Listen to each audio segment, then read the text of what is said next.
ஜெயம் கொடுக்கிற தேவன் நம்மளோட கூட இருக்கிறதுனால நம்ம ஜெயத்தை எடுக்கலாம். ஜெபிக்கிறவங்க ஜெயத்தை எடுப்பாங்க.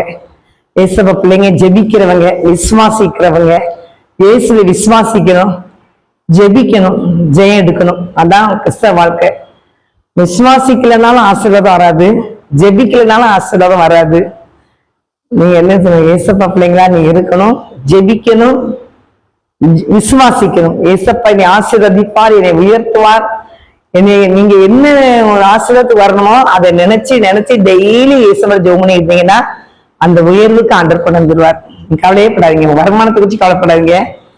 அந்த உயர்வுக்கு கொண்டு போறதுக்கு உங்களை எப்படி கொண்டு போகணுமோ அதை கரெக்டா கொண்டு போவார் ஆண்டவர். அதுக்குள்ள உங்களுக்கு எவ்வளவு ஆசீர்வாதம் வேணுமோ அந்த ஆசீர்வாதம் அவர் அப்படியே தருவார். நீங்க விசுவாசிக்கும் போது, பேசப்பட்டு ஜெபிக்கும் போது கண்டிப்பா ஆண்டவர். அது ஒரு நாள் ஜெபத்துல இல்ல, ஒவ்வொரு நாளும் நீங்க ஜெபிச்சுக்கிட்டே இருக்கணும். நீங்க என்ன காரியத்துக்கு கேட்கீங்களோ, எந்த காரியத்துக்கு விடுதலை வேணுமோ, என்ன உயர்வுக்கு போகணுமோ அதெல்லாம் ஏசப்பட்ட சொல்லி விசுவாசத்தோடு நீங்க ஜெபம் பண்ணிக்கிட்டே இருங்க.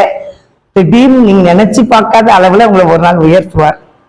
அதுக்கு நீங்களே பார்த்தீங்கன்னா உங்க சொந்த கண்ணை பார்க்கும், உங்க உயர்வை நீங்களே சுதந்திரத்துக் கொள்வீங்க. ஆமே.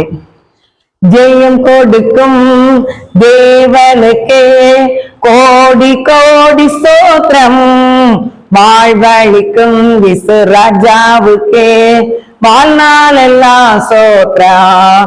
ஜெயம் கொடுக்கும் தேவனுக்கே கோடி கோடி ஸ்தோத்திரம், வாழ்வழிக்கும் விசு ராஜாவுக்கே வாழ்நாள் எல்லாம் ஸ்தோத்திரம். அல்லேலூயா அல்லேலூயா பாடுவேன், ஆனந்த தொனியால் உயர்த்துவேன். அல்லேலூயா அல்லேலூயா பாடுவேன், ஆனந்த தொனியால் உயர்த்துவேன். ஜெயம் கொடுக்கும் தேவனுக்கே கோடி கோடி ஸ்தோத்திரம், வாழ்வழிக்கும் இயேசு ராஜாவுக்கே வாழ்நாள் எல்லாம் ஸ்தோத்திரம். நீதியின் கரத்தினால் தாங்கியே நடத்துவார், நீதியின் கரத்தினால் தாங்கியே நடத்துவார். கர்த்தரே என் பலன், எதற்குமே அஞ்சிடேன்.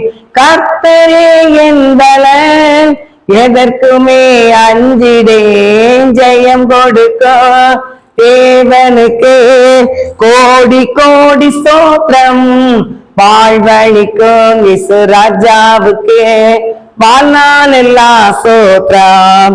அற்புதம் செய்பவர், அகிலம் படைத்தவர்.